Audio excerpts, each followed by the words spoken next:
It started as a dream. The kind of dream where you're not sure if you're awake or not. Where reality blurs with the hazy boundaries of your subconscious. I was hiking, just like I had so many times before. A quiet, solitary trek through the mountains. The sun shining through the canopy of trees. The scent of pine in the air. But then I felt it. The unmistakable sensation of being watched. The hairs on the back of my neck stood up, and I turned around, expecting to see another hiker. Maybe someone on a parallel trail, but there was nothing, just the trees standing silent and still. The dream shifted. The trail twisted and turned, and suddenly I was lost. The trees were unfamiliar, the light growing dim, and still the feeling of being followed clung to me like a shadow. I woke up with my heart racing, covered in sweat. My breath was shallow, my chest tight. I tried to shake it off. It was just a bad dream, but I couldn't escape the feeling that something had changed, a creeping dread that I couldn't explain. 2 days later, I found myself on the trail again.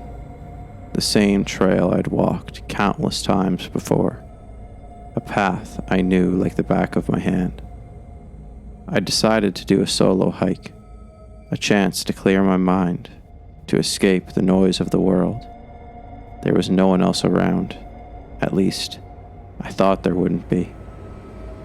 The air was crisp, the sun barely making its way through the dense trees as I ascended the mountain. I listened to the rhythm of my breath, the crunch of leaves underfoot. It was peaceful, almost too peaceful. I was a few miles in when I saw him, a man walking on the same path in the opposite direction. He was tall, dressed in dark hiking gear, and had a face that seemed to blend with the forest behind him. I nodded politely, but he didn't seem to notice. His eyes were fixed on the ground, his pace steady and determined. Nothing unusual, I thought. People hike alone all the time. Heck, I was doing it right now. I continued on, telling myself I was being paranoid, but after a few more minutes, the feeling crept back. The hairs on my neck prickled again, and I couldn't shake the sense that someone was watching me. The path was narrow, flanked by thick woods, and I could hear the wind rustling the leaves, but I couldn't seem to shake the oppressive quiet that surrounded me. I stopped, hoping to get a grip on myself, to calm my nerves. I glanced over my shoulder. Nothing. I took a deep breath, forcing myself to move on. But then, as I rounded a bend in the trail, I saw him again. The man I had passed earlier. He was just up ahead, walking at the same pace, as if he hadn't moved since I saw him last. My stomach twisted. I stopped, dead in my tracks, the weight of 1,000 thoughts rushing through my mind. The odds of someone being in the exact same place at the exact same time seemed impossible, especially in such a remote area. But there he was. I kept walking, my legs heavy, my mind racing. The path wasn't long, but each step felt like an eternity. He was still there, just ahead, his pace unwavering. It's nothing. You're overthinking it, I told myself. But then, after another 5 minutes, I looked up again, and he was closer. Much closer. The rational part of my brain screamed that it was just a coincidence, but another, more primal part of me felt something else. A deep, gnawing unease. My heart rate quickened, and my mouth went dry. I turned off the main trail, taking a side path that would loop back around to the campgrounds. I was sure I had heard the man's footsteps behind me, but when I glanced over my shoulder, I saw only trees. I kept walking faster now. My breath ragged as I pushed myself harder, faster, until I couldn't feel my legs anymore. I had to get away. Something was very wrong. As I neared the fork in the path, I heard the footsteps again. But this time, they weren't just footsteps. They were heavier, closer. I didn't want to turn around, but I couldn't stop myself. I did a full 180, and the man was standing there, just a few feet away from me. He wasn't looking at me. He was staring straight ahead, his expression blank. His face was pale, almost ashen, and I could see his chest rise and fall with shallow breaths. His clothes were dusty, like he'd been hiking for days, and his eyes were wide, almost feverish. But it wasn't his appearance that made my blood run cold. It was the way he wasn't moving. He was still, silent, watching. I opened my mouth to say something, but no words came out. Are you lost? I finally managed to ask, my voice trembling. It was the only thing I could think of. The man didn't answer. He just continued to stare at me, his gaze piercing and unblinking.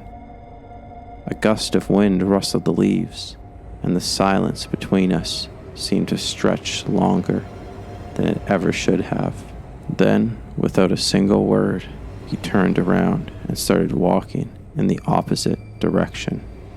I stood, frozen, unsure of what to do. My instincts screamed at me to run, to turn and sprint back to the campsite, but my body refused to obey. The silence was unbearable. I waited. I listened, and that's when I heard it. A rustling sound behind me. Slowly, cautiously, I turned my head, but there was nothing there. The path was empty. I didn't wait to find out if he was following me. I turned and I ran. I ran as fast as I could, my legs screaming in protest, my breath ragged and uneven. I didn't care anymore. I just needed to get back to safety, to where the world made sense. As I burst out of the trees and onto the open campground, I didn't stop. I didn't look back, but the feeling remained, that lingering heavy sensation that I was still being watched, still being followed. I didn't sleep that night. I couldn't. Every sound and every shift in the wind, every creak of the tent seemed to carry a threat. The next morning, I told the rangers about the man I had encountered, but when they checked the trail, there was no sign of anyone. No footprints, no gear, nothing. They chalked it up to the isolation, the way the mind plays tricks on you when you're alone in the wilderness. But I knew what I saw. I knew what I felt. The man had been real, and he was still out there, somewhere, waiting.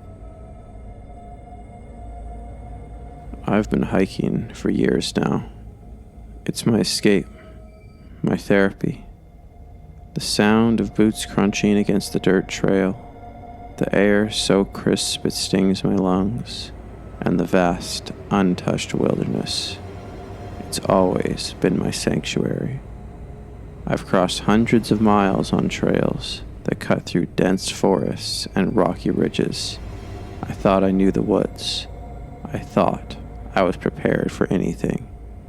That was until I came face to face with the bear. It was early autumn, a time when the woods are alive with the rustle of leaves and the occasional snap of branches as animals prepare for winter. The air was cool and the trail was quiet. Too quiet. I've been hiking for about 2 hours, just enjoying the solitude, the way the trees seemed to close in around me, creating a world of my own. No cell phone signal, No other hikers in sight, just me and the wilderness. I had reached a clearing when I noticed the first sign that something wasn't quite right. The birds had stopped singing, and the wind, usually a steady companion in the trees, had suddenly gone still. My stomach tightened instinctively. I glanced around, trying to shake the feeling off. It was probably just a trick of the mind. After all, animals tend to go quiet when there's danger nearby. But something was off. I continued down the trail, forcing my mind to focus on the path ahead, the way the earth dipped and rose in the subtle hills. But that nagging feeling wouldn't go away. My senses seemed heightened, as if my body was already anticipating something that was yet to come. Then I heard it, a sound that stopped me dead in my tracks. A low, guttural growl. I froze, the blood in my veins turning cold. The sound came from just up ahead, deep in the trees. My heart pounded in my chest, the rhythm of it erratic and frantic. I had been on this trail enough times to know there were bears in these woods, black bears mostly. But even though they're not typically aggressive, an encounter with one was nothing to take lightly. I shifted my weight, trying to quiet my breathing, trying to listen more closely. The growl wasn't followed by movement, which gave me a brief sense of relief. But that relief was short-lived. The growl came again, louder this time, and it felt closer than it should have been. I took a slow, careful step backward. Another growl. I knew I couldn't stay in one place. If it was a bear and I just stood there, I would be an easy target. But the woods were thick here, the trail narrow, and I wasn't sure if I could outrun a bear. I'd heard the stories, people trying to make a run for it, only to be caught in a flash. I slowly began to backtrack, moving as quietly as I could, each step deliberate. I didn't dare take my eyes off the trees ahead. My mind raced, thinking of what I had been taught. Make yourself big. Don't run. Don't scream. But the primal fear coursing through my body wanted to do exactly the opposite. Then I saw it. A flash of dark fur moving through the underbrush, just at the edge of the clearing. My heart stopped. A bear, a massive one. It stepped into view, and for a moment, everything felt like it had gone into slow motion. Its black fur glistened in the dim light, its muscles ripping beneath its thick coat. But it wasn't the size of the bear that caught me off guard. It was the way it looked at me. Its eyes locked onto mine, and in that moment, time seemed to stand still. There was no mistake. It saw me. My mind screamed at me to move, to run, to do anything but stand there, staring at this apex predator. But my legs wouldn't cooperate. I stood frozen, my body paralyzed by fear. The bear let out another growl, a deep rumble that vibrated through the air. My instinct was to take a step back, but I knew better than to turn my back on it. It might provoke an attack. I did the only thing I could think of. I slowly, very slowly, raised my arms, not too high, just enough to make myself appear larger, more imposing. I tried to keep my movements slow, controlled, calm. I could feel my pulse in my throat, in my ears. The bear took a step forward. My heart pounded louder, louder than the growl that echoed through the forest. Another step. My legs felt like lead, but I stood my ground. I couldn't let it see my fear, even though I was terrified. Then, for a brief, fleeting moment, the bear hesitated, It stopped in its tracks, watching me, its black eyes unblinking.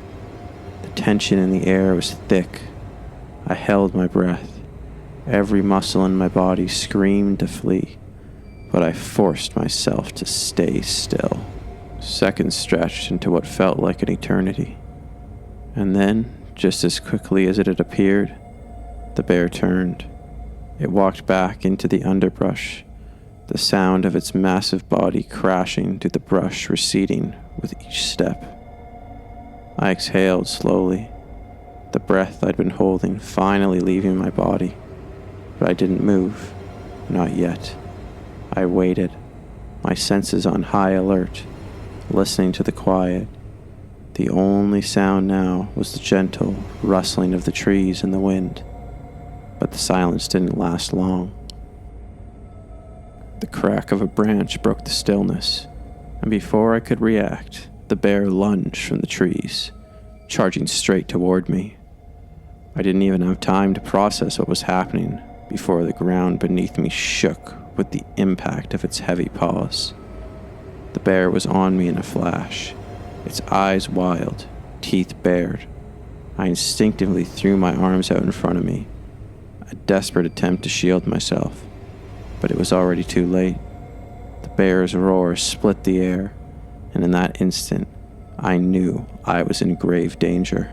I spun and bolted, my feet pounding the trail as fast as they could carry me. I could hear the bear behind me, its breath hot on my neck, its growls deafening. I didn't dare look back. I just ran. The trail twisted, and I pushed harder, my lungs burning, my legs screaming from the effort. The sound of the bear's claws scraping against the dirt and rocks spurred me forward, but the realization hit me. I wasn't going to outrun it. It was faster, stronger, and I had no idea how long I could keep this up. I reached a section of the trail where the trees opened up into a steep slope. The incline was almost vertical, but there was no choice. I had to try. I veered off the path, scrambling up the loose dirt and rocks, my hands scraping against the jagged stones. Behind me, I heard the bear's feet thunder against the ground, getting closer, closer. My heart raced and my breath came in ragged gasps. I reached the top of the slope, but my footing slipped on the loose gravel. I teetered for a moment, desperate not to fall back into the bear's reach, but I managed to catch myself on a nearby tree. I wasn't out of danger yet. The bear was still coming, its massive body barreling up the slope after me. I scrambled up again, my fingers slipping against the bark of the tree, my chest heaving with exhaustion. I had no choice but to keep climbing, to get to higher ground. Finally, after what felt like an eternity, I reached a narrow ridge. The trees were sparser here, and the path ahead was more difficult to navigate. I had a moment, just a moment, to catch my breath, and I used it to look for any escape, any way to get out of the bear's pursuit. But there was nowhere to go. The cliffside dropped off on one side, and the other was choked with thick underbrush. I stood frozen, the sound of the bear's approach growing louder. I could hear its labored breathing now, closer than ever. This could be it. I had no weapon, no way to defend myself. But then, as if by some miracle, a sharp sound echoed from behind me, a loud metallic crack. I turned just in time to see a group of hikers. 3 of them, dressed in hiking gear, emerged from the trees. One of them had a bear horn in hand, the kind meant to scare off wildlife. They must have heard the bear's growls from farther down the trail. The bear paused momentarily, distracted by the sound, and for that brief second of hesitation, I bolted. I didn't look back.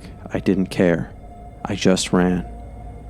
I didn't stop until I was back on the main trail, my heart pounding, my legs too weak to carry me any farther. The bear was gone. I collapsed against a tree, panting, shaking, my body covered in sweat. The hikers caught up to me, their faces pale, their eyes wide with concern. They'd seen the bear too, and I could tell by the way they looked at me. They knew how close I'd come to my death, but they'd save me. In the chaos of it all, they had been the distraction that bought me time. And for the first time in my life, I realized that no matter how much we think we understand the wild, we're never really in control. It could all end in an instant. I'd been hiking for years, taking on trails of all kinds, rugged, serene, short and long, but nothing had ever quite prepared me for what I experienced that day. It started like any other solo hike. My dog, Buddy, was with me. He was a mix of shepherd and hound, a loyal companion who loved the outdoors as much as I did. We'd hiked together countless times, and he was my shadow, always close by, always watching over me as we explored the woods. It was a chilly morning in early spring when we set out for our hike. We chose a trail that ran through a remote area of the national park, known for its peaceful solitude. The type of place that wasn't overrun with other hikers, where the forest swallowed you whole, and the air was thick with the smell of pine and earth. Buddy was excited as usual, bounding ahead on the trail, nose to the ground, following scents only he could detect. I let him explore a little while keeping a watchful eye, knowing he had a tendency to wander off at times. The trail was narrow, weaving through dense trees, and as the hours passed, we hadn't seen a single other soul. The sun was starting to dip behind the mountains, casting long shadows across the path. I should have known that it was getting late, but I wasn't concerned. After all, Buddy had always stayed close to me, never straying too far for too long. I remembered the exact moment it happened.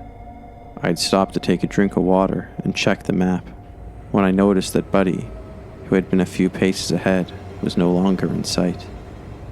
At first, I thought nothing of it. He must have found a new scent and wandered off, something he did now and then.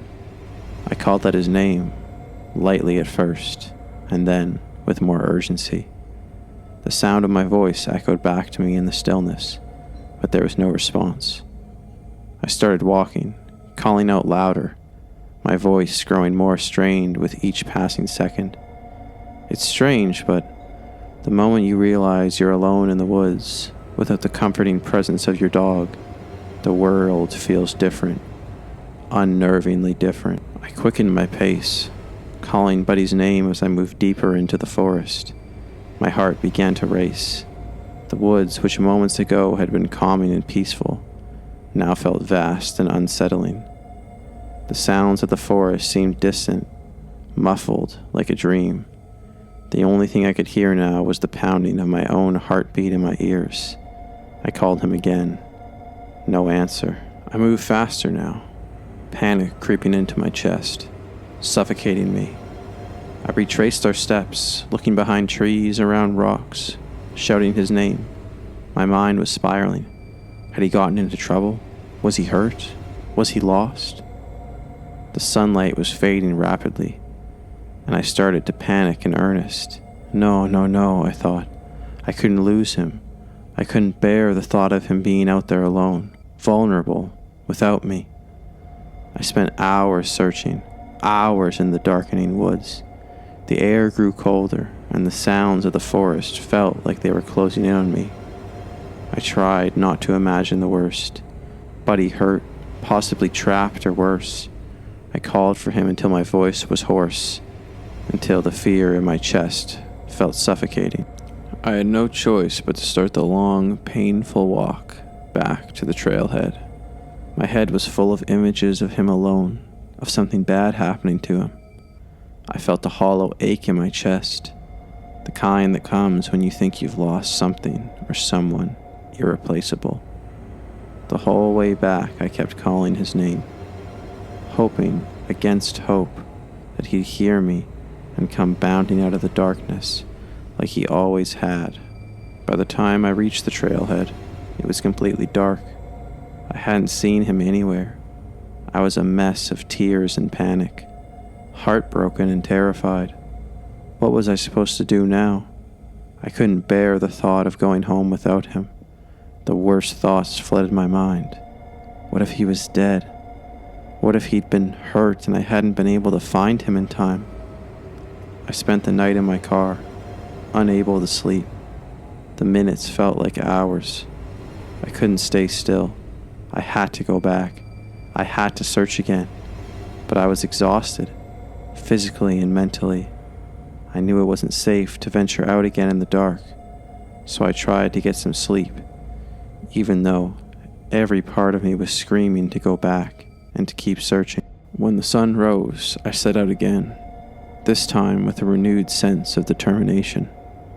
I went back to the spot where I'd last seen him, walking every inch of the trail. I felt the weight of each step, the burden of fear pressing on my chest, but there was still no sign of him. Hours passed. I walked deeper into the forest, calling his name until my voice was nearly gone.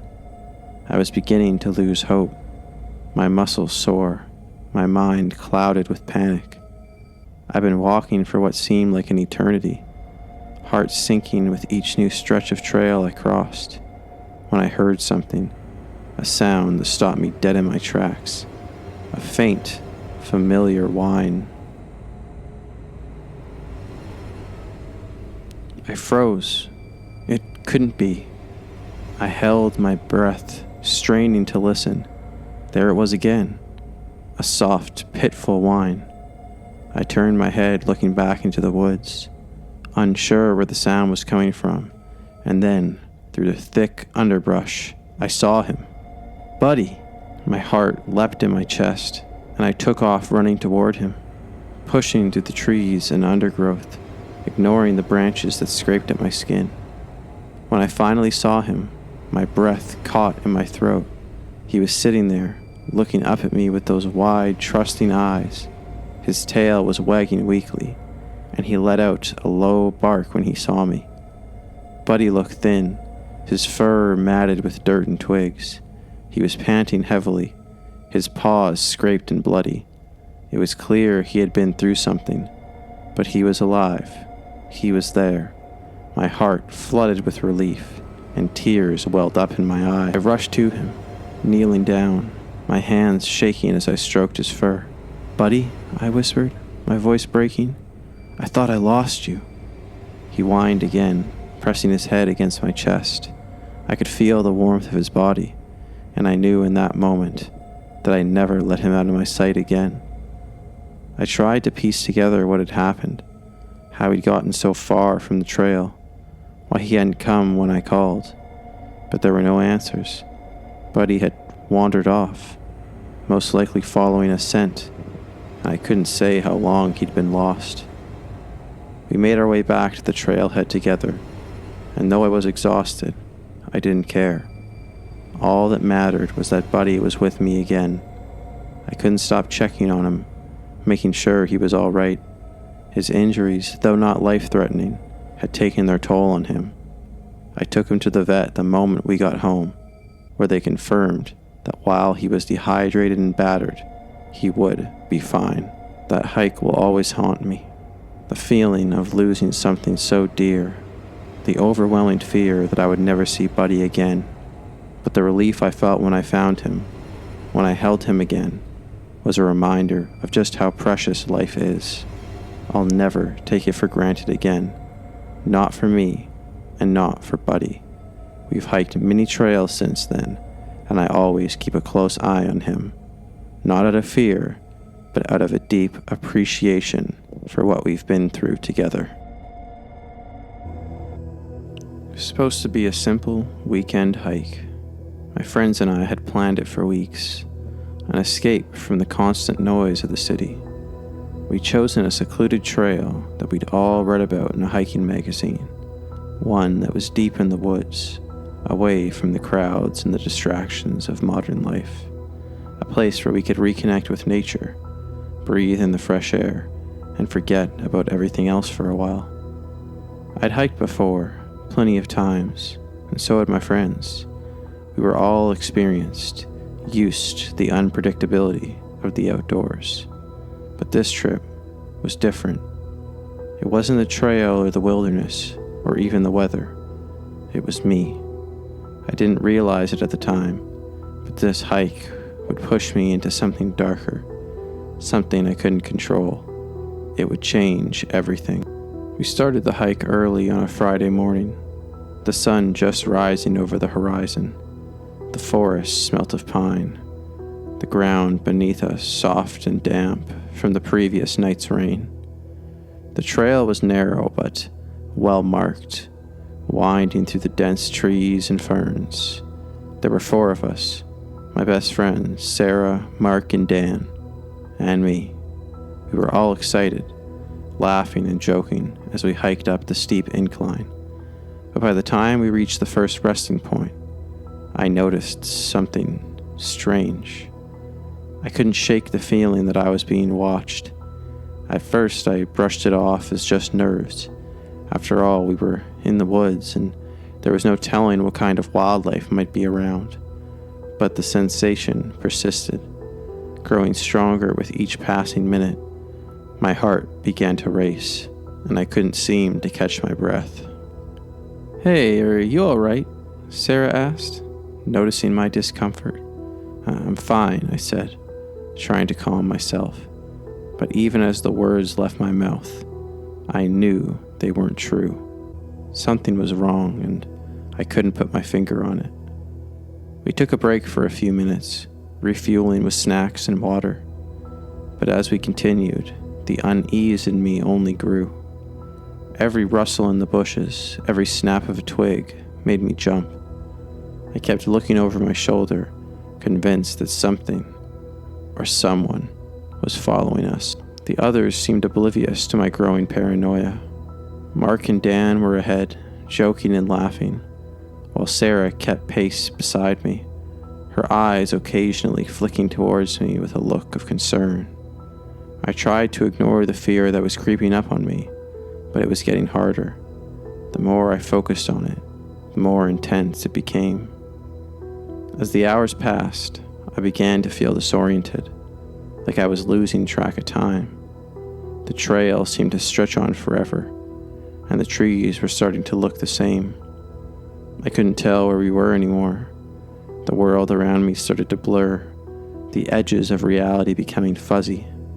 My mind began to race, thoughts spiraling out of control. Then, without warning, the others stopped. I blinked, suddenly aware that I'd wandered ahead of them. I hadn't even realized how far I'd gone. My heart thudded in my chest, and I felt a cold sweat break out across my back. "What's wrong?" Mark asked, his voice loud in the otherwise quiet forest. "You okay?"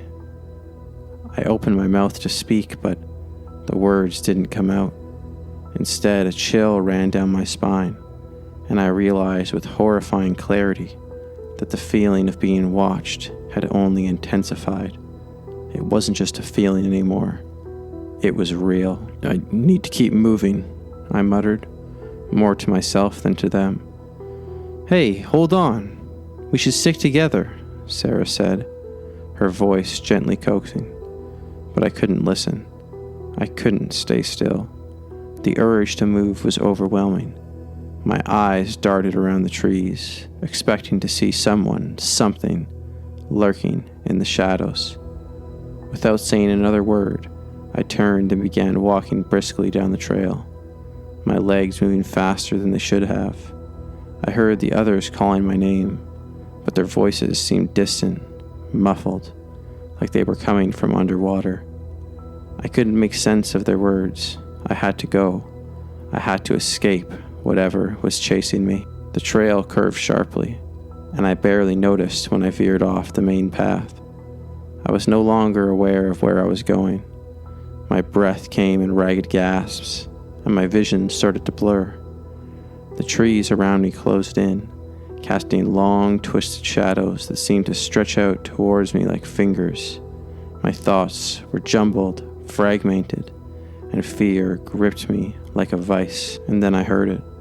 The faintest whisper, barely audible over the sound of my own panicked breathing. "Run!" I froze, my body rigid with terror. I didn't recognize the voice. It wasn't any of my friends. It was something else, something that shouldn't have been there. My heart pounded in my chest, and I could feel the blood rushing in my ears. And then, without thinking, I ran. I ran like I was being chased, my feet pounding against the soft earth, my mind screaming at me to keep moving. I heard the voice of my friends behind me, but they were distant and fading. Their shouts turned into echoes, swallowed by the vast, oppressive silence of the forest. I was alone, but I didn't care. I couldn't stop. The trees blurred past me, but it didn't matter. I was spiraling into madness. My thoughts were becoming more chaotic, more disjointed, as if I were caught in a nightmare I couldn't wake up from. I could feel my sanity slipping like sand through my fingers, and then I heard footsteps behind me. I didn't need to look. I knew what it was. It was following me. The voice, the feeling, everything. It was real. I wasn't alone anymore. I stumbled, my feet tripping over roots and rocks, but I kept running. I could feel the hot breath on my neck now. Could almost hear the rustling of leaves as it came closer and closer. I rounded a corner, my heart racing, my lungs burning, and I slammed into something solid. It was Mark standing there, blocking my path. "Calm down," he shouted, grabbing my arms. "What the heck is going on with you?" But I couldn't listen. The madness had taken over. I yanked myself free, pushing past him. The others were there now. Sarah and Dan were both behind him, their faces wide with shock and concern. "Please, just stay back," I screamed at them, my voice raw with fear. "You don't understand. It's coming for me." I could feel the tears streaking down my face, my hands trembling. "Listen to us. We're your friends," Sarah pleaded, stepping forward. But I couldn't stop. I couldn't let them get close. I didn't trust them anymore. In my mind, they were just shadows, figures in my way. They were the ones leading me into the trap. With one last desperate cry, I turned and bolted into the forest, away from them. I could hear their voices calling after me, but I didn't care. I was beyond reason and too far gone. I didn't stop running until the daylight faded completely, until the trees around me became indistinguishable, until my legs gave out and I collapsed to the ground, gasping for breath. Hours later, when I came to my senses, I was alone. My friends were gone. The whispers in my mind had faded, but the fear remained. I had lost them. I didn't know where they were, and I didn't care. But I wasn't free. I was trapped in my own mind.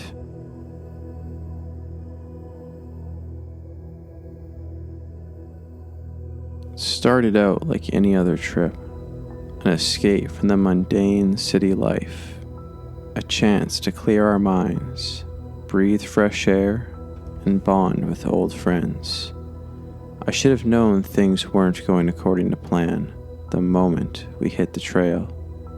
There was something off about Ben, our friend who was usually the most laid back among us. I didn't think much of it at first, but by the time we hit the first major stop, I could tell something wasn't right. We had all been excited. It was an off-the-beaten-path hike, the kind we loved, isolated, remote, a place where you could really disappear into the wilderness.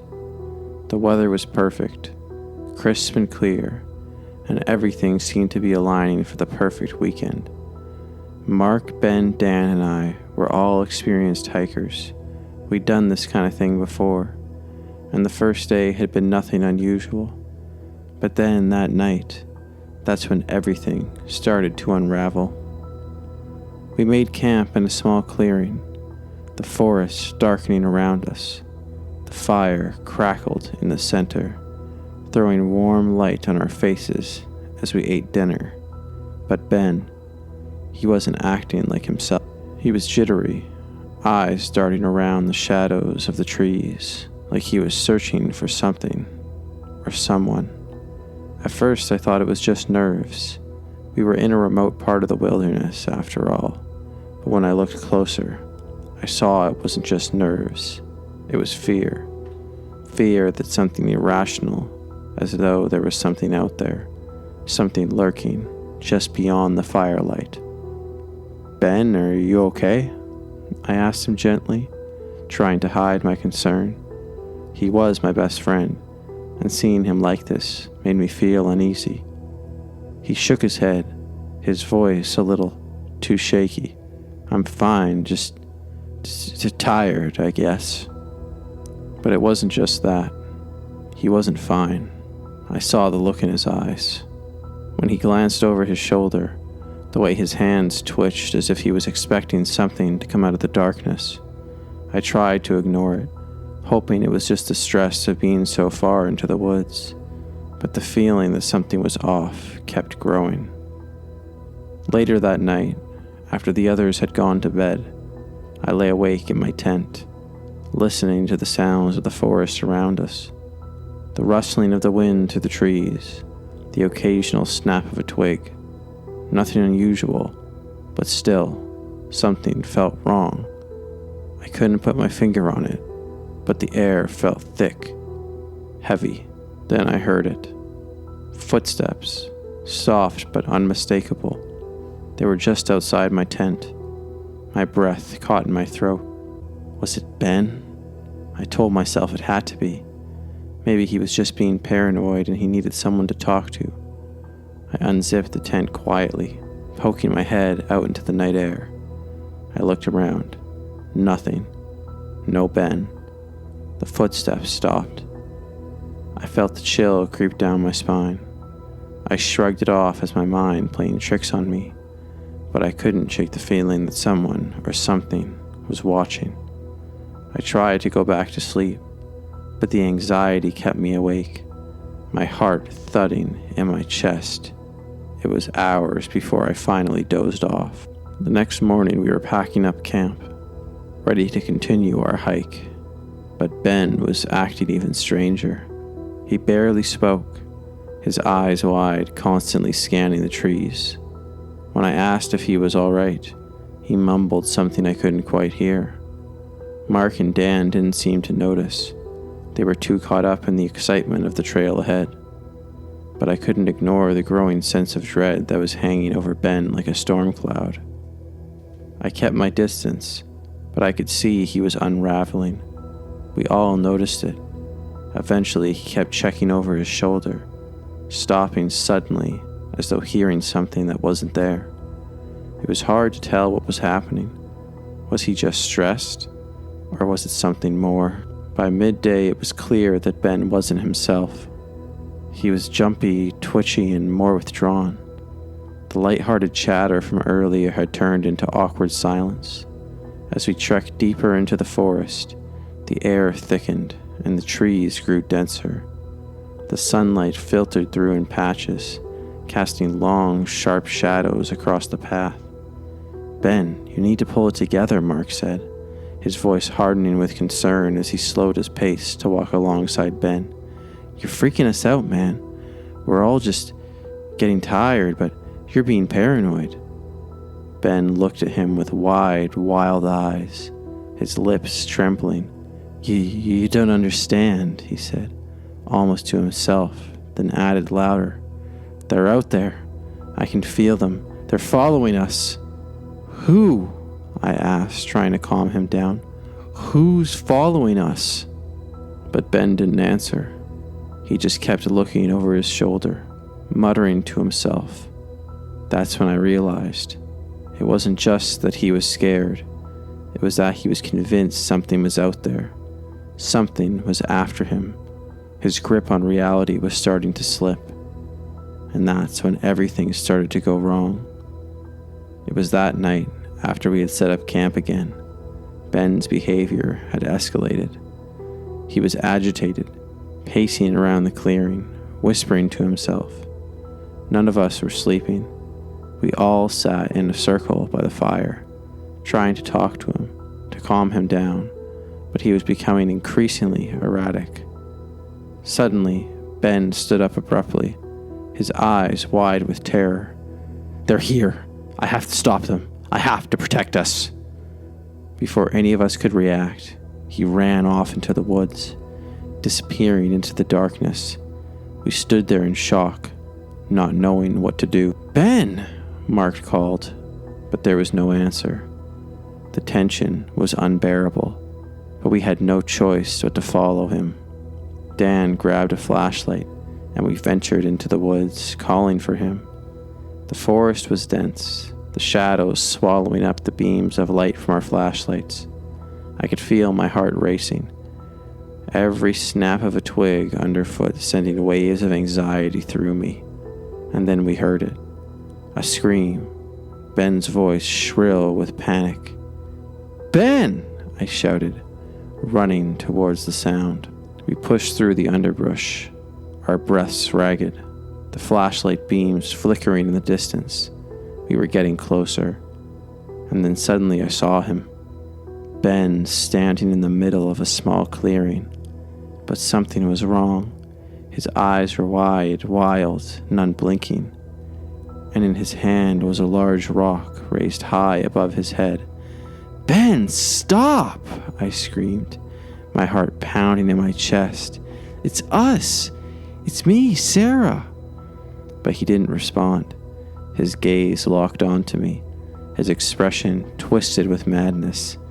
"I have to protect us," he whispered, almost to himself. "They're here, they're watching us, you don't understand."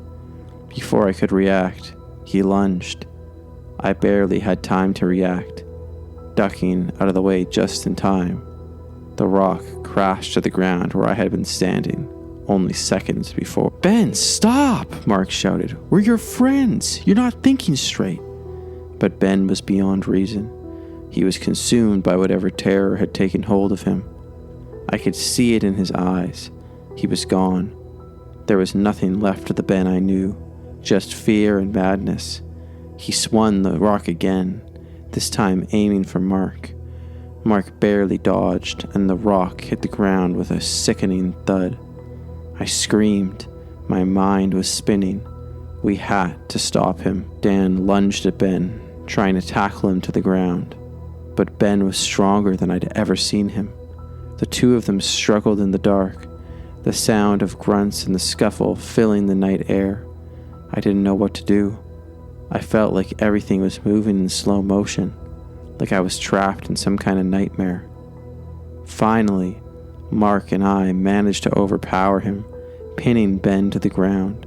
His breath was ragged, his body trembling as he fought against us, but it was useless. We had him. We couldn't leave him out here. Not like this. I knew that much. We had to get him back to the trailhead. We had to get out.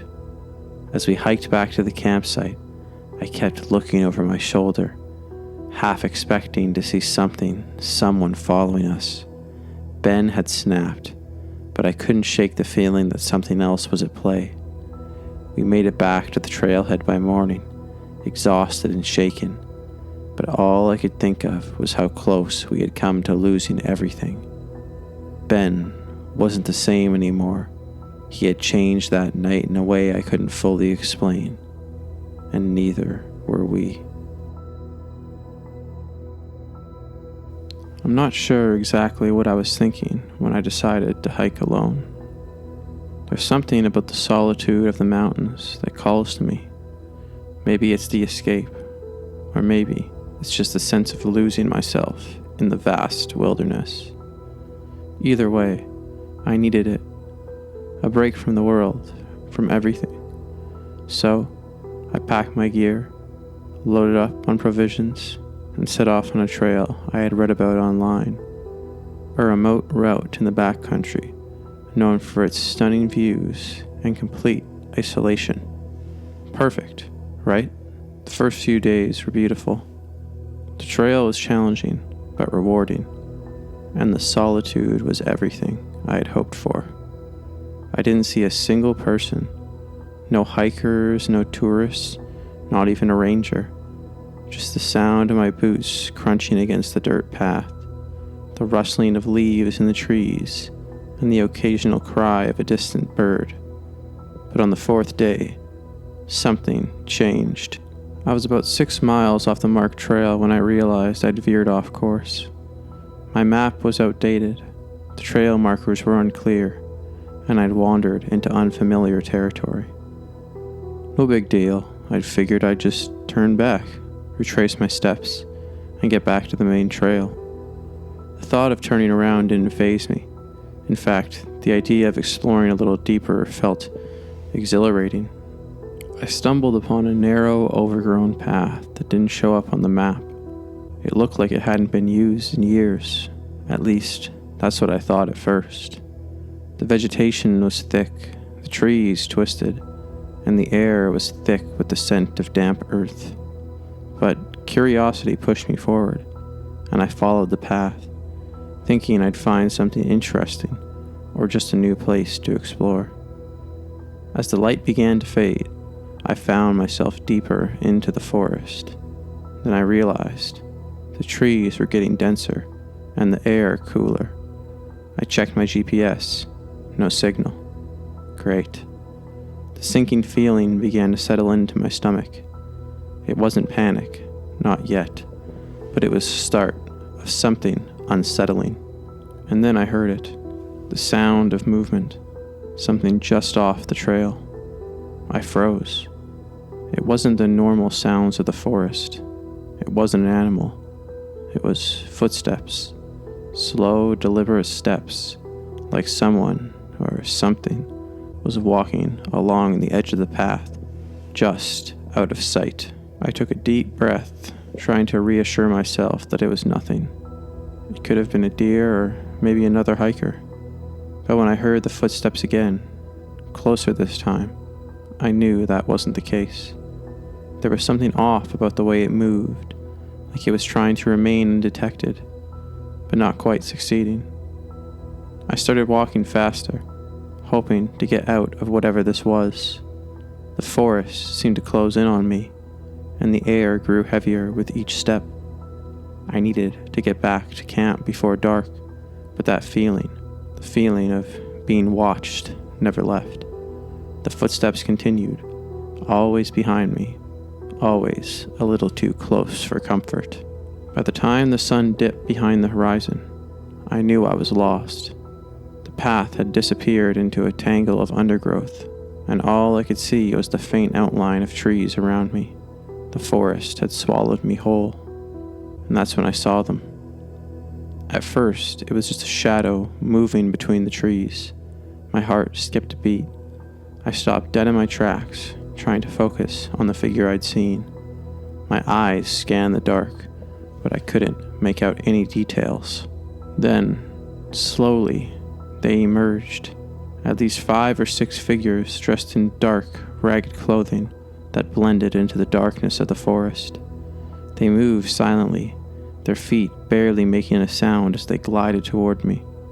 I couldn't see their faces, but I could feel their presence, the way they surrounded me in the shadows, watching me. Panic surged through me. I wanted to run, but something kept me rooted to the spot. My legs felt heavy, as though they were trapped in some kind of invisible force. I didn't know what to do, how to respond. The figures didn't speak, didn't make a single noise. They simply circled me, getting closer. Their eyes, dark, empty eyes, locked onto me. I tried to make sense of the situation. Maybe they were other hikers who had gotten lost like me, or maybe they were just locals who lived in these woods, but something about them was wrong. There was an unnatural stillness to them, a coldness that made my skin crawl. They didn't seem to be human, at least not in the way I understood. It was like they were something else. Then one of them stepped forward. He was taller than the others, and he held something in his hand, something that glinted in the dim light. A knife, a sharp, wicked-looking blade. My breath caught in my throat. Who are you?" I managed to stammer. My voice barely sounded like my own, cracked with fear. He didn't respond. He didn't need to. His presence alone answered the question. In that moment, I realized that these weren't people who had wandered into the woods by accident. They belonged here. This was their domain. I was the intruder. The leader of the group stepped closer, his eyes never leaving mine. Without a word, he motioned to the others. They moved swiftly, almost like shadows surrounding me, blocking any escape route.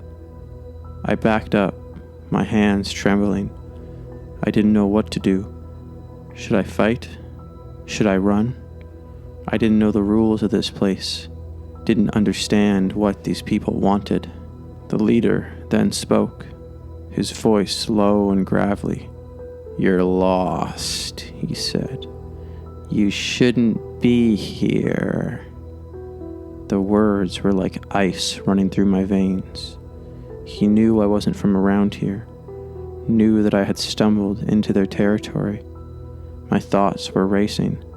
I had to get away. I had to get back to safety. But how? There was no way out.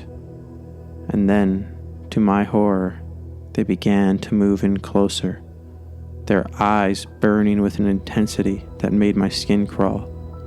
They surrounded me in a tight circle, their movements slow, deliberate, almost ceremonial.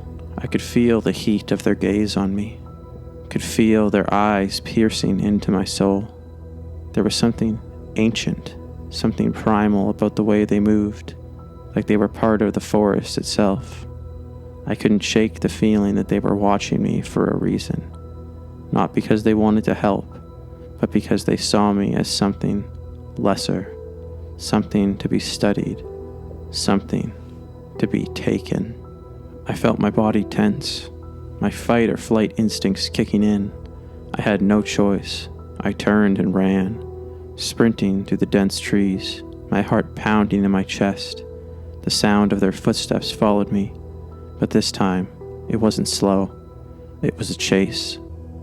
I pushed through the forest, branches scratching my face, my legs burning with exhaustion. I didn't know where I was going, didn't know if I'd ever make it out. I couldn't hear the sounds of the tribe anymore, but I could feel them, feel their presence closing in on me. After what felt like hours, I stumbled out of the forest and into a clearing. I didn't stop to look back, didn't care where I was. I just kept running, my body moving on pure adrenaline. Eventually, I found my way back to the main trail. The familiar sight of the path, the distant sound of a stream, was a small comfort. I didn't stop until I reached the trailhead, where I collapsed in exhaustion. That night, I made it back to town, shaken to my core.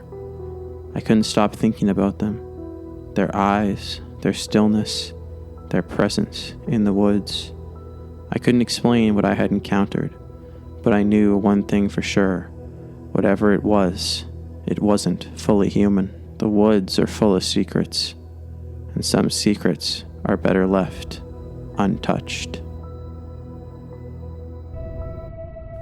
It was a perfect autumn morning when I set out for the solo hike. The kind of crisp, fresh air that fills your lungs and makes the world feel alive. I'd been working non-stop for weeks and needed to get away, to disconnect from the chaos of everyday life.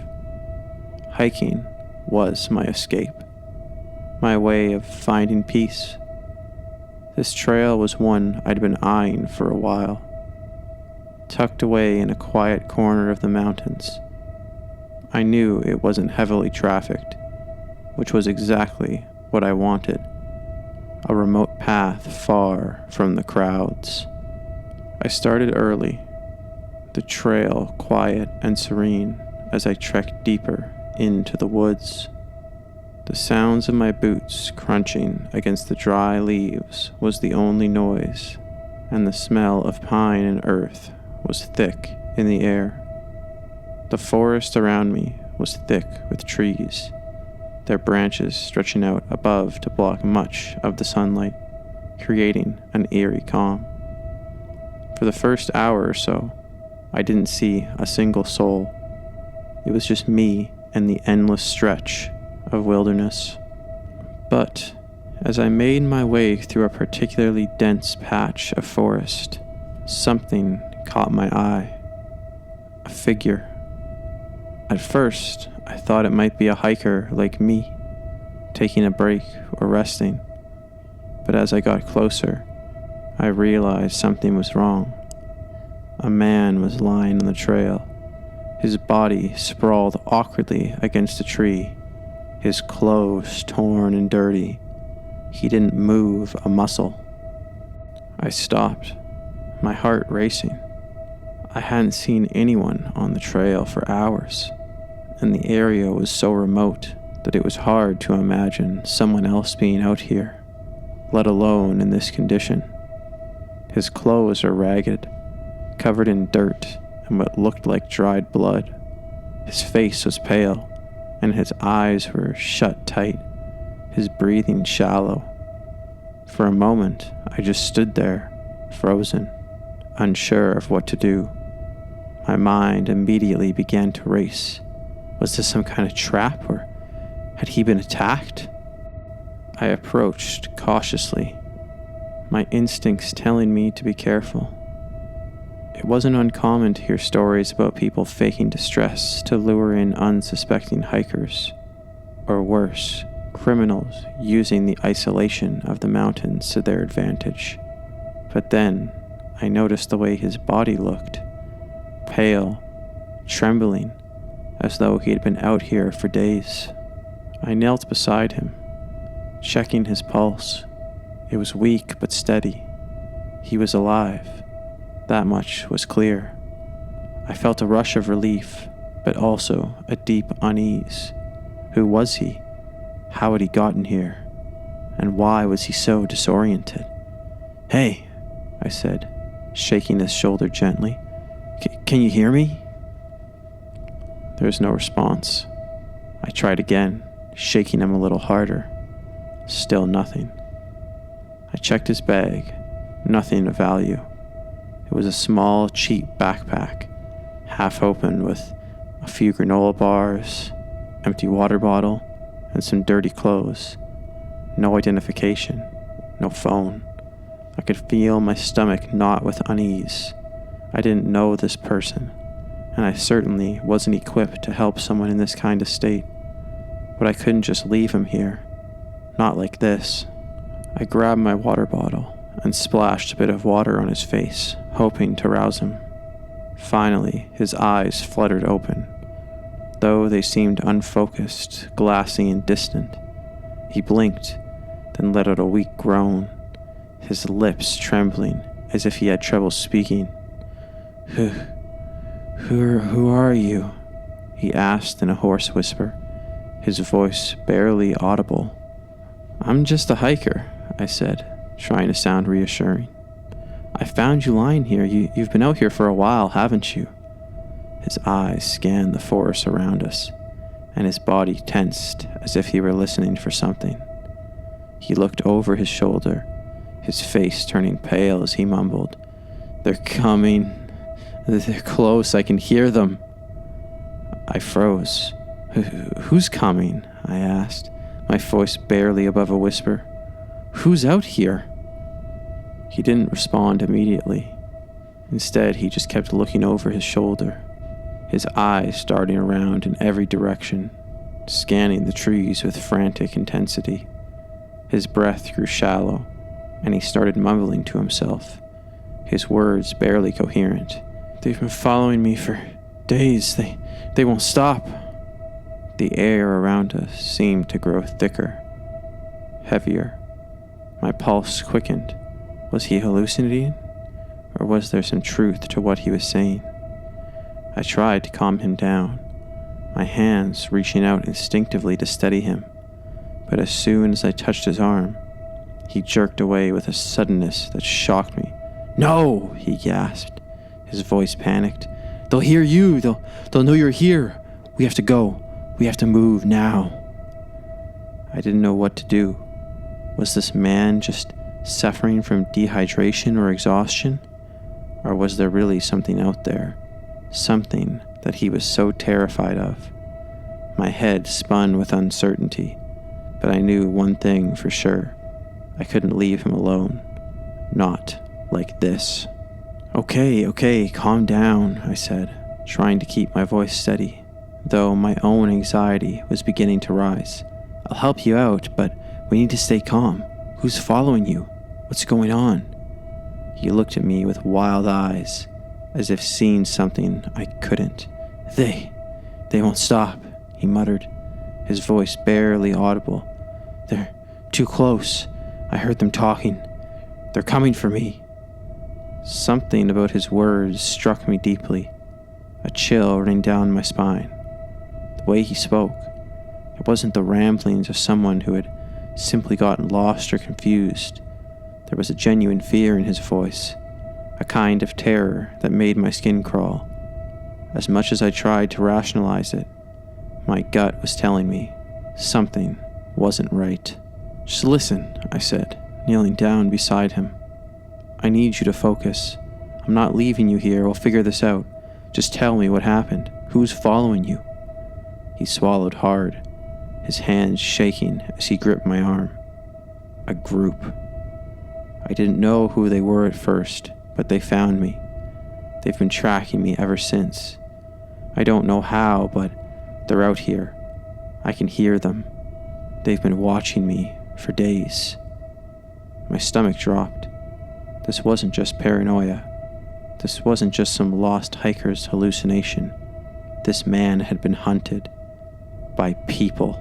They're dangerous, he whispered, his voice trembling. They'll do anything to get to me. They'll hurt you too.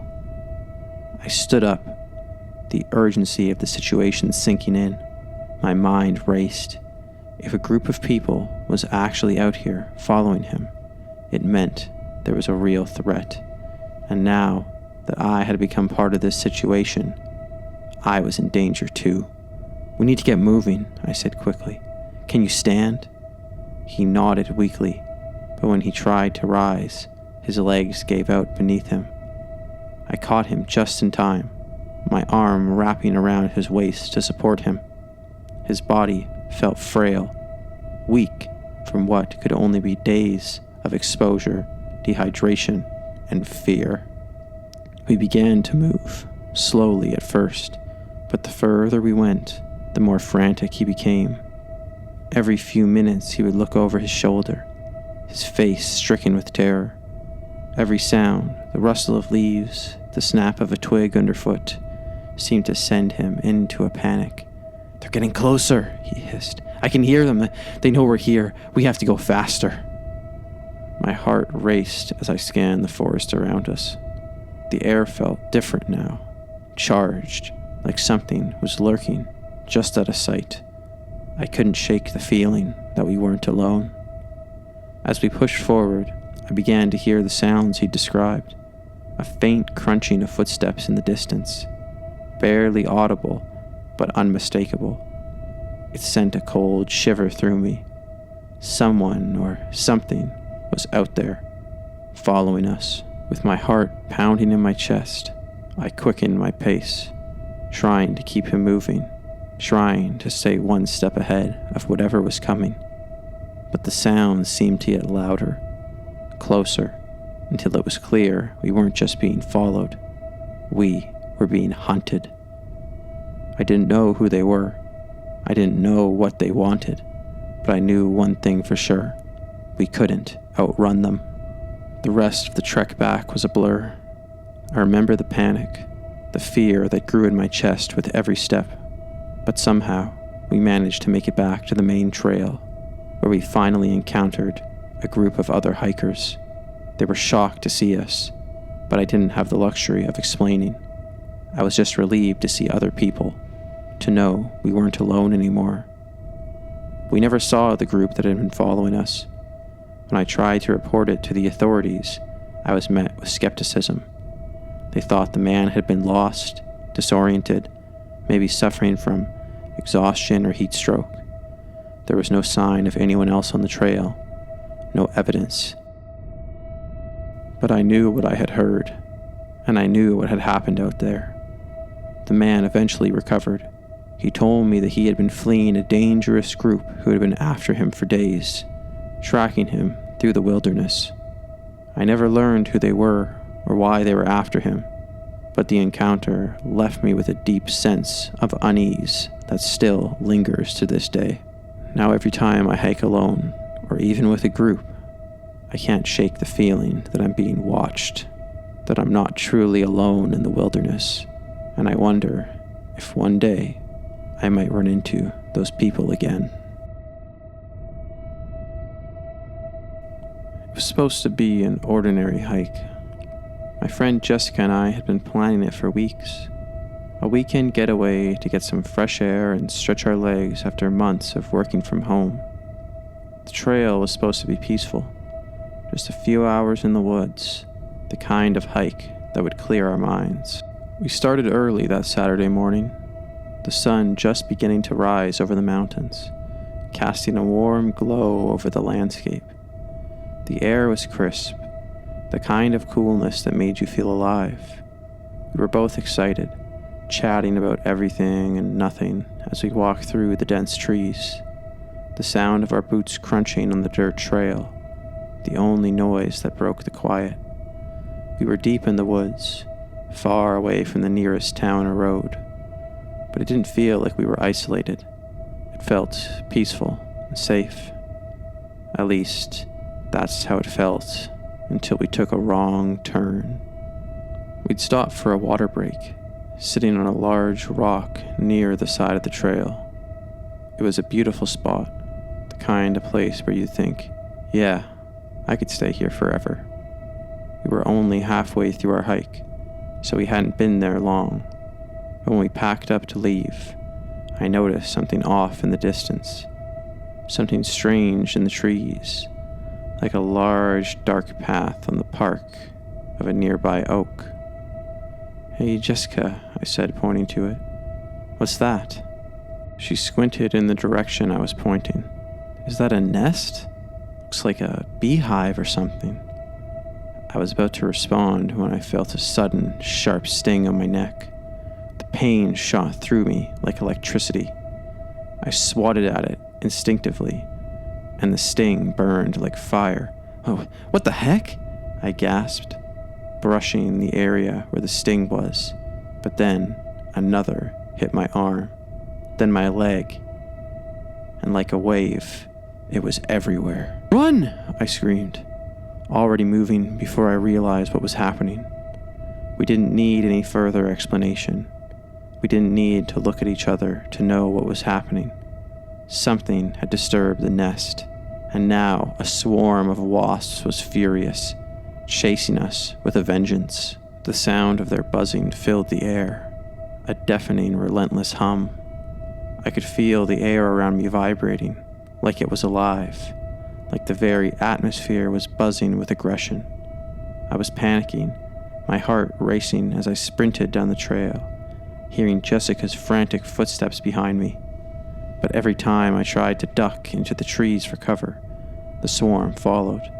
The wasps were everywhere, on my clothes, in my hair, under my skin. The stings kept coming, sharp and biting, each one sending a jolt of pain that made it harder to think, harder to move. We didn't even stop to check if we were on the right path anymore. The only thing that mattered was getting away from that hellish cloud of buzzing, getting away from whatever horror we had just triggered. My breath came in short, ragged gasps. My chest burned from the cold air, and I could taste the fear in my throat. How long can I run, I wondered.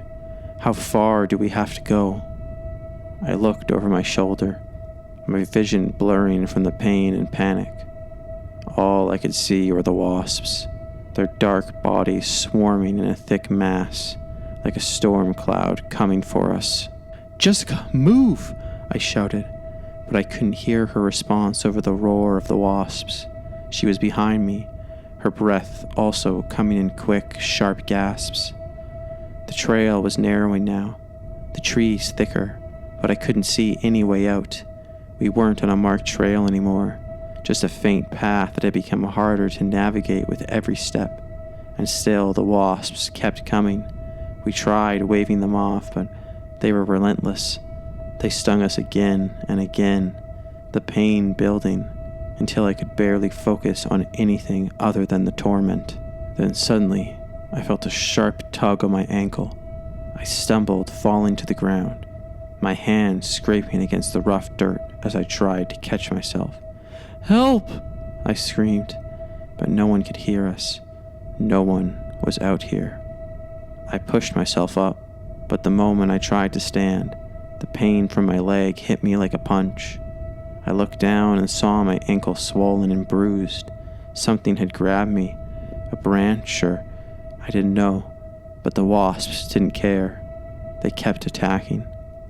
I looked to Jessica, but she was a few feet ahead of me, already trying to pull herself back to her feet. The wasps were closing in on her now, swarming over her face, her arms, her legs.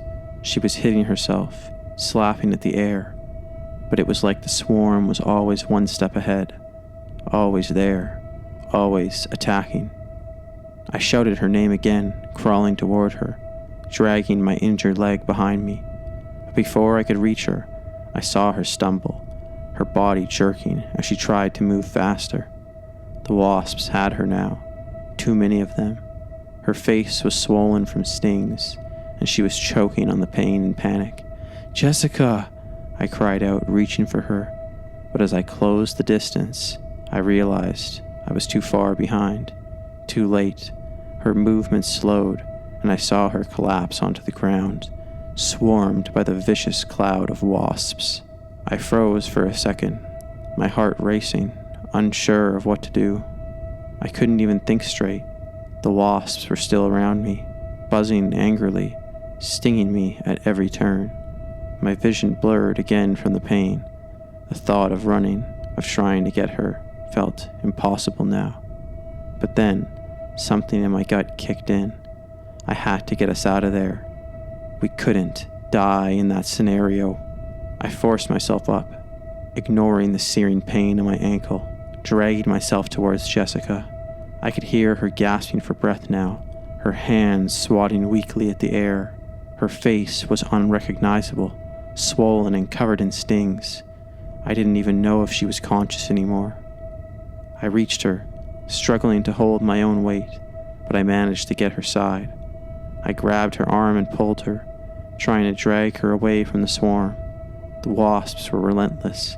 They followed us, biting us over and over as I tried to inch us further away from the nest. My leg was giving out. Every step was agony, but somehow I managed to get us both to the edge of the woods, the buzzing slowly growing fainter as we put more distance between us and the nest. We stumbled into a clearing where I finally collapsed, gasping for air. Jessica wasn't moving. I checked her pulse, weak but there. Her chest was rising and falling, shallow and ragged, but she was alive. I didn't know how long we had laid there, neither of us able to move, but eventually I heard a sound, distant and muffled at first, but tires, a car.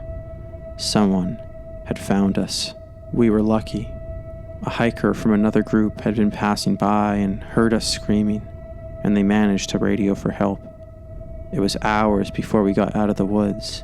I don't remember much after that. The stings, the fear, the pain, all a blur. Jessica and I both recovered physically at least, but we've never been back to those woods. We can't.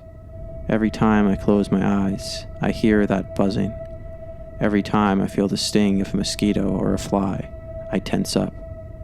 The woods aren't always a peaceful place. Sometimes they're full of things that won't hesitate to chase you down.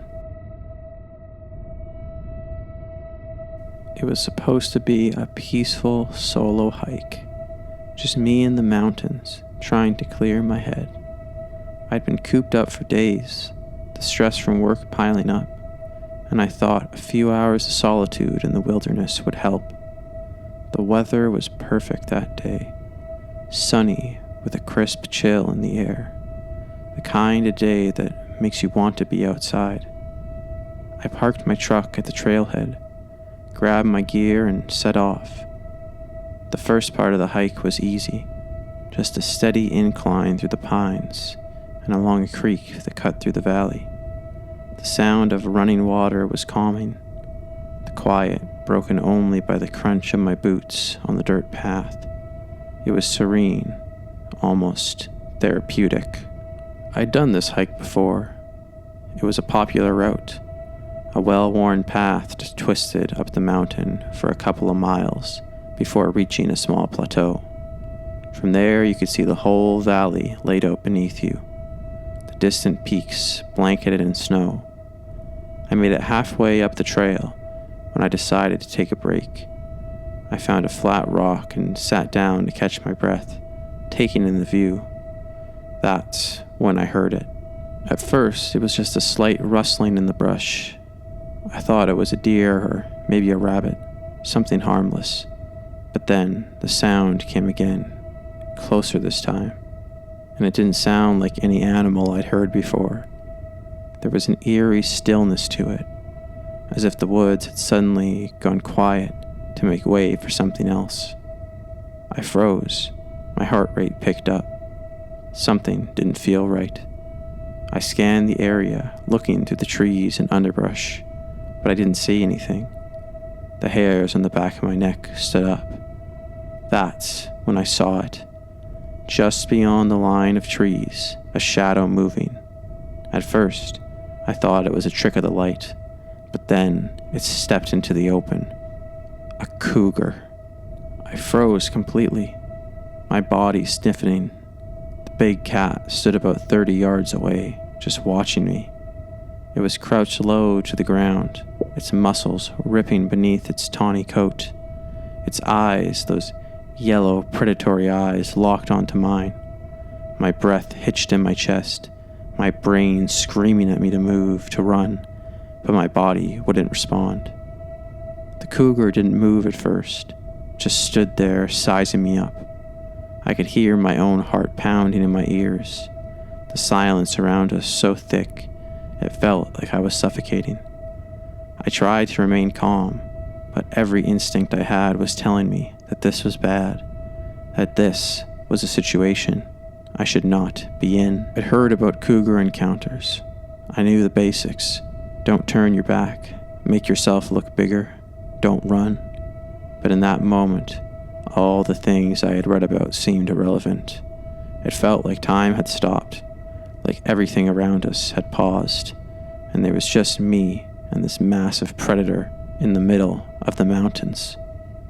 I slowly, carefully, reached for my water bottle. I kept my eyes on the cougar, not daring to blink. My hand was shaking as I unscrewed the lid, the sound of it almost deafening in the stillness. The cougar's gaze didn't leave me, and I could feel the tension in the air, like we were both waiting for something to happen. I had no idea how long we stood there, the two of us locked in this strange standoff. The cougar's tail twitched once, then twice, before it took a small step forward. My blood ran cold. It was moving closer. My legs felt like lead. I couldn't stay here. I had to move, to do something. I remembered what I had read. Don't run.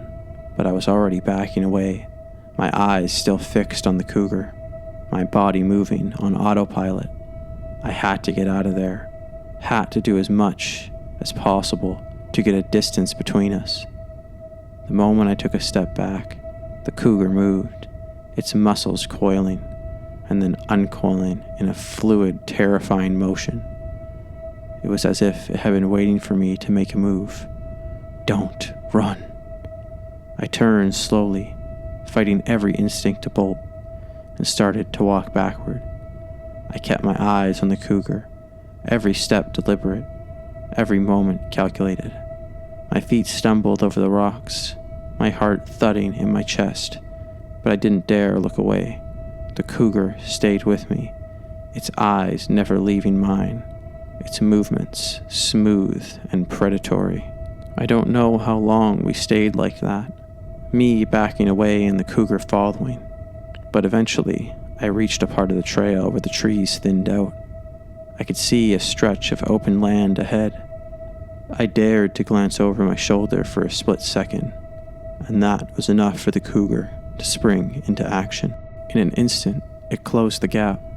My blood ran cold as the cat lunged forward, its powerful legs propelling it through the underbrush.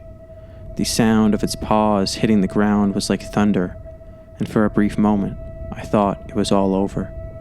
I was going to be a statistic, just another hiker who got too close to a wild animal. But I didn't stop. I sprinted, not thinking about the pain in my legs, not thinking about anything except getting the heck out of there. I ran down the trail, weaving through the trees, the cougar's growls growing louder behind me. The trail seemed to stretch on forever, but I pushed myself harder, my breath coming in ragged gasps, my vision narrowing.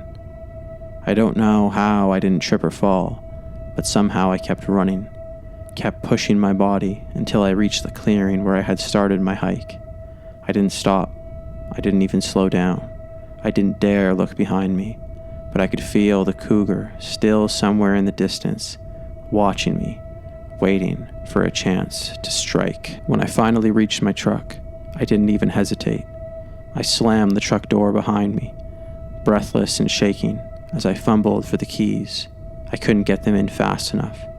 My hands were trembling so violently. The hum of the engine barely registered as I cranked it, my heart pounding in my chest like a drum. I didn't care about anything except getting the heck out of there. I looked in the rearview mirror, half expecting to see the cougar stalking the trail behind me, but instead, there was nothing. Just the endless expanse of trees and rocks.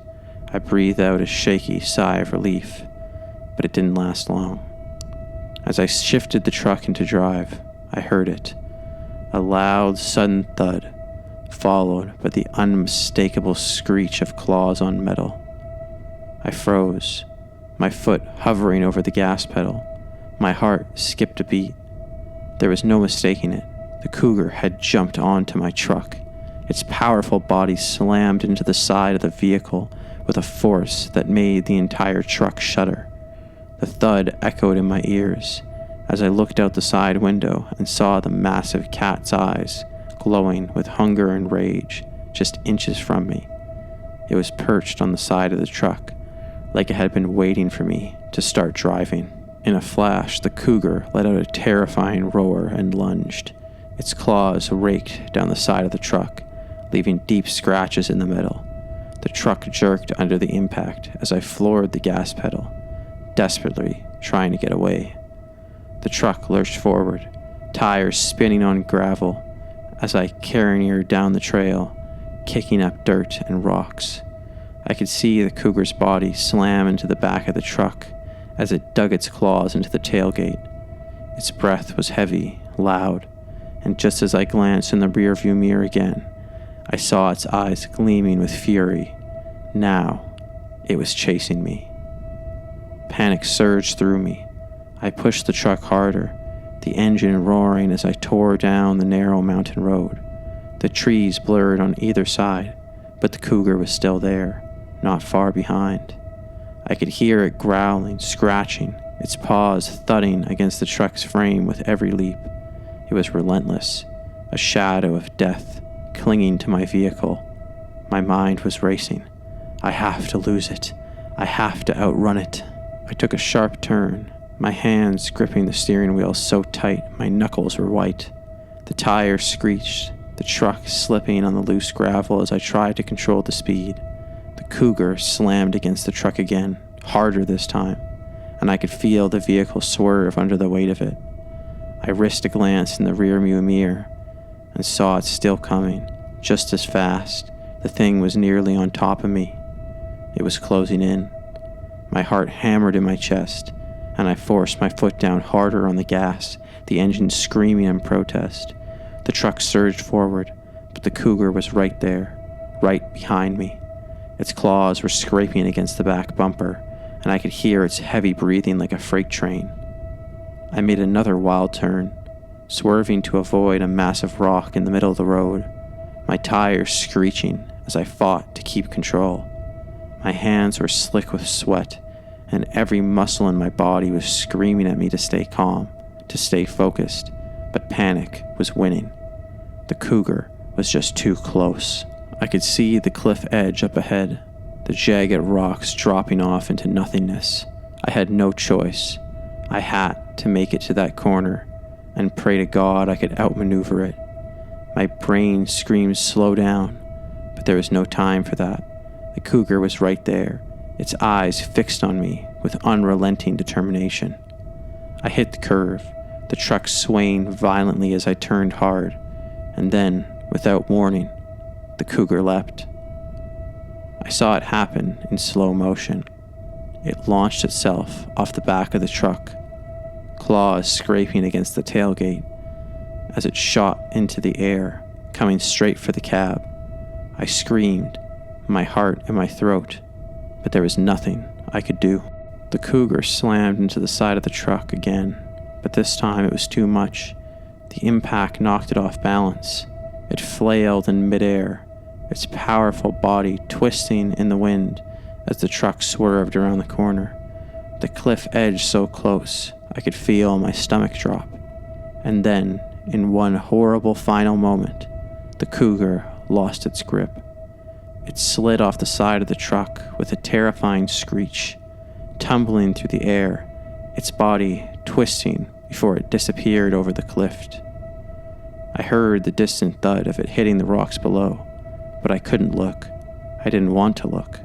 I just kept driving, my foot slamming the gas pedal, my mind still reeling from the last few moments. My hands were shaking, my breath coming in ragged gasps, but I didn't dare stop. I couldn't. The road stretched ahead of me, empty and silent, and the only thing I could hear was the thrum of the engine and the pounding of my heart. I don't know how long I drove after that. Minutes, hours maybe. All I know is that when I finally reached the main road and pulled over to the side, I sat there for a long time, hands still gripping the steering wheel, too terrified to move, too scared to even breathe. My body was shaking violently, and I had to keep reminding myself that I was alive, that I had made it out. The mountains, the silence, the terror, it all felt like a nightmare I might never escape. But I had escaped. I don't know what would have happened if the cougar hadn't lost its grip on that cliff. Maybe I wouldn't have made it out at all. But in that moment, I couldn't shake the feeling that I had come too close to being another story, another hiker who didn't make it home. And I'll never forget the sound of that final scream, the way it echoed as the cougar disappeared into the void. It was supposed to be a weekend escape, just me and my best friend Ellie getting away from the noise of the city and the constant grind of work. We'd planned this hike for months, picking a remote trail in the mountains that promised breathtaking views and isolation. No cell service, no distractions, just us and the nature. We hit the road early on Saturday, the sun barely peeking over the horizon. The drive to the trailhead was long, winding through dense forests and along cliffside roads that made me grip the steering wheel a little tighter. It was a 5-hour drive, and by the time we arrived at the nearest small town, it was almost noon. The town was tiny, barely more than a gas station and a few scattered buildings, but we were hungry and figured we should grab some food before heading up the trail. We stopped at the only diner in town, a small, run-down place with a flickering neon sign that read, "Open 24 hours." Inside the diner was quiet, a little dingy, but the smell of coffee and fried food was comforting. There were a few other patrons scattered around, but the place had an eerie emptiness, like no one really expected anyone to show up. A waitress, probably in her 50s, with tired eyes and an apron that had seen better days, motioned for us to sit at a booth near the window. "Just the two of you?" she asked, her voice thick with disinterest. "Yeah," Ellie replied, a bit too cheerily. "Just the two." The waitress gave a single nod, handed us menus, and shuffled off. I scanned the diner, noticing a man sitting at the counter. He was alone, eating a sandwich, his back slightly hunched. Something about him stood out, even though it was subtle, a disheveled look, the kind that comes from too much time spent on the road. His clothes were torn at the sleeves, and his face was pale, almost sickly, like he hadn't seen sunlight in weeks. But what really made my skin crawl were his eyes, dark, almost black, and they never seemed to blink. They were fixed on the counter in front of him, but I couldn't shake the feeling that he was watching us. I tried to ignore him, focusing on the menu, but Ellie noticed too. She glanced over at me and whispered, "You see that guy? He's creeping me out." I nodded, keeping my voice low. "Yeah, I know. He's been staring like that the whole time." The waitress returned, and we quickly ordered. We tried to keep the conversation light, discussing the hike and the trail ahead. But every now and then I caught a glimpse of the man out of the corner of my eye, and his presence was starting to feel more oppressive, like a weight on my chest. His eyes were still on us, though now he seemed to be staring directly at Ellie. Every time she shifted in her seat, he mirrored the movement, as though tracking her every move. "Let's just eat and get out of here," I suggested, trying to sound casual, but I could feel the tension building. Ellie nodded, clearly uncomfortable. The waitress brought our food and we ate quickly, but every few seconds my eyes would flick back to the man. He hadn't moved, hadn't taken a single bite of his sandwich in minutes.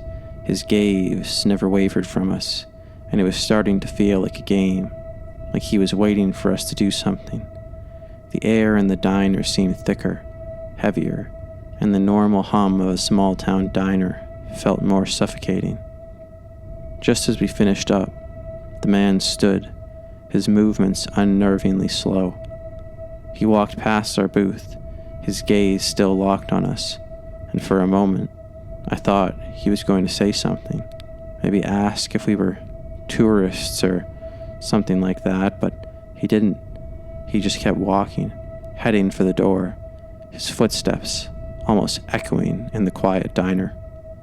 I watched him leave, the bell above the door jingling softly as he stepped out into the bright afternoon sun. The waitress didn't seem to care, but I couldn't shake the feeling that something was wrong. There was something off about him. "Let's just go," Ellie said, pushing her plate aside. Her voice was tense, and I could tell she was creeped out as I was.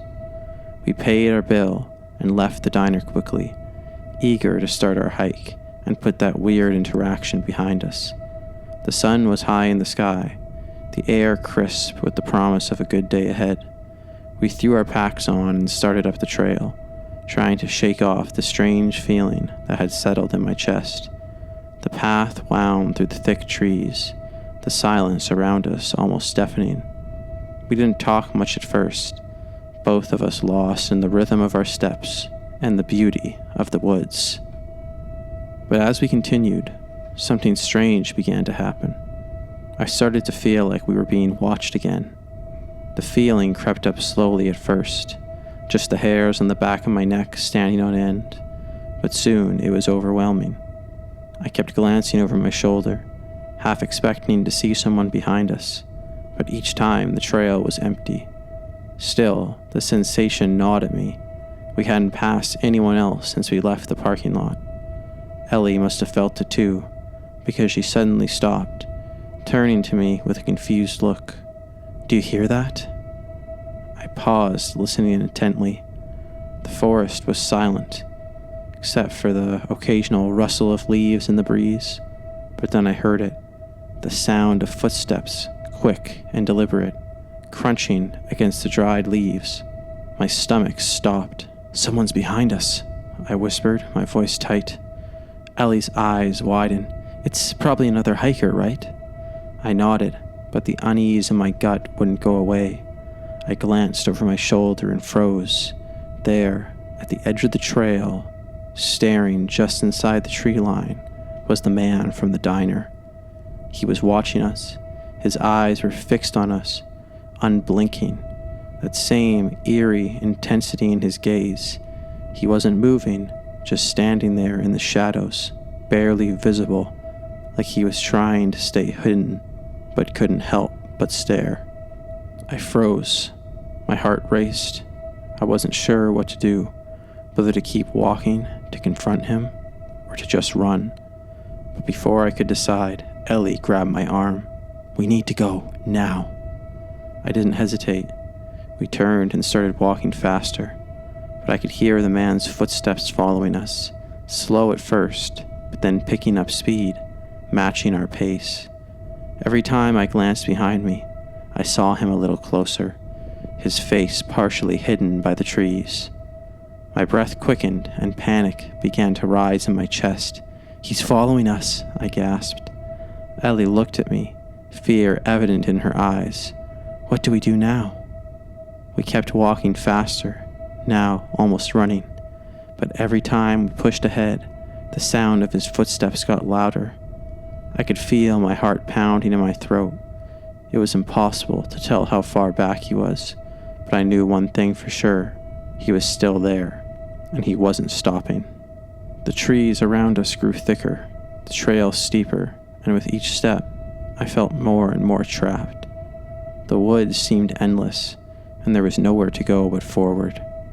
Suddenly, Ellie screamed. I turned just in time to see the man break into a full sprint, his dirty, unkempt, closing the gap between us faster than I could comprehend. Panic surged through me, and I grabbed Ellie's arm, pulling her towards a small rock outcropping of the trail. We need to hide, I hissed, my voice shaky. We ducked behind the rocks, trying to catch our breath, our hearts pounding in our chests. We could hear him now, much closer, his breath ragged and heavy as he came into view, his eyes locked onto ours, a twisted smile curling his lips. But then, just as suddenly as he appeared, he stopped. The man seemed to look up at the trees, his expression changing to something more confused. His gaze shifted, as if realizing we weren't his only concern. For a moment, he stood still, blinking rapidly, and then, without warning, he turned and bolted, disappearing into the underbrush. We didn't wait to find out why. Without saying a word, we scrambled to our feet and ran, not looking back until we reached the trailhead, where we collapsed in the safety of the open parking lot. We never spoke about that man again, but neither of us could forget that eerie encounter in the woods, the feeling of being watched, hunted. It stayed with us long after we left the mountains.